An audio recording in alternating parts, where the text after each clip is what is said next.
Paracetamol एक बहुत ही safe दवाई है जो कि हम प्रेग्नेंट वुमेन को रेकमेंड भी करते हैं, one of the safest medication that we can use. और ऐसी बहुत सारी स्टडीज़ पहले हो चुकी हैं पैरासिटामोल के एडवर्स इफेक्ट को लेकर, and one of those medication that can easily be given in pregnancy. अब पैरासिटामोल का ऑटिज़म के साथ एक लिंक कुछ स्टडीज़ में बताया गया था,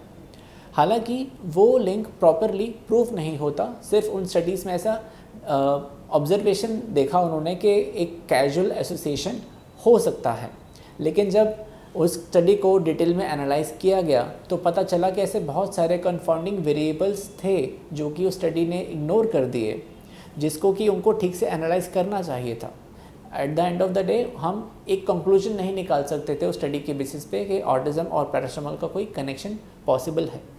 फिर उसके बाद कुछ और भी बड़े लेवल पर स्टडीज़ हुई एंड उन स्टडीज़ से ज़ाहिर हो गया कि पैरासिटामोल और ऑटिज़म के बीच कोई कनेक्शन नहीं है।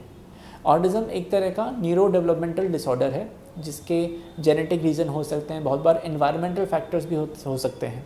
लेकिन किसी एक ड्रग को कल्प्रिट बना देना, वो भी एक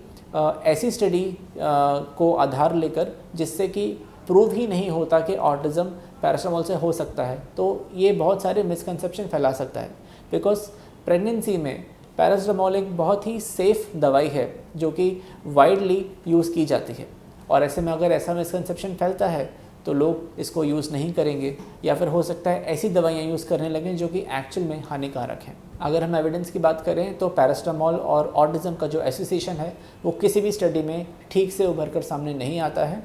और इनफैक्ट ऐसी स्टडीज़ मौजूद है हमारे पास जो कि इस एसोसिएशन को सिरे से नकारती हैं। रिसेंटली यूएस में जो एक एडवाइजरी जारी की गई है एमएमआर वैक्सीन के अगेंस्ट, वो बहुत सारे मिसकंसेप्शन फैला सकती है। एक्चुअली ऑटिज़म एक न्यूरो डेवलपमेंटल डिसऑर्डर है जिसके बहुत सारे रीज़न हो सकते हैं, जेनेटिक्स है, एनवायरमेंटल है,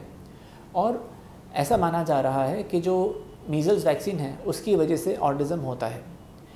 इस बात का आधार एक स्टडी से आता है जिस स्टडी ने एमएमआर वैक्सीन का ऑटिज़म से एसोसिएशन को एक्सप्लेन करने की कोशिश की गई थी, पर उस स्टडी को जब बाद में डिटेल में एनालाइज़ किया गया तो उस स्टडी में बहुत सारी खामियां पाई गई और उस स्टडी को अल्टीमेटली हमने रिट्रैक्ट करा दिया गया था। सो रिसेंटली जो डोनाल्ड ट्रंप ने बयान जारी किया है और ये कहा है कि पैरासिटामोल से ऑटिज़म का रिस्क है, ये बात बहुत पहले उठी थी जहाँ पर कुछ स्टडीज़ हुई थी जहाँ पर बताया गया था कि पैरासिटामोल और ऑटिज़म का एक एसोसिएशन उस स्टडी में पाया गया था, बट बाद में जब उस स्टडी को ठीक से एनालाइज़ किया गया तो पता चला कि वहाँ पर बहुत सारे कंफाउंडिंग वेरिएबल्स मौजूद थे और किसी भी तरीके का निष्कर्ष और एसोसिएशन निकाल पाना पैरासिटामोल और ऑटिज़म के बीच का वो उस स्टडी से पॉसिबल नहीं था।